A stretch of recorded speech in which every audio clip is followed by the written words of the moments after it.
dear brothers and sisters, you might have heard, or at least you may be very familiar with this saying that goes, "Tell me who your friends are, and I will tell you who you are." Very familiar, right?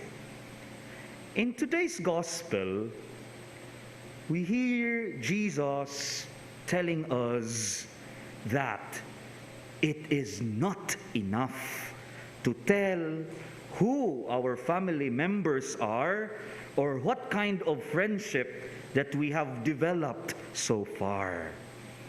It is not merely the case in connection to our being a disciple and becoming a member of God's family. We must, according to Jesus, we must be able to live and obey God's will for us, His children.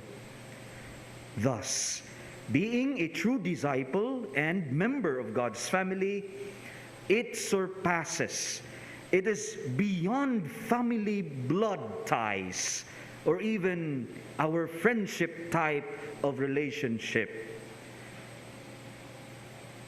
But it doesn't mean that we have to neglect our family, our relatives and friends. It is not the case. God is inviting us that we should not stop there in caring for our families, our relatives and friends.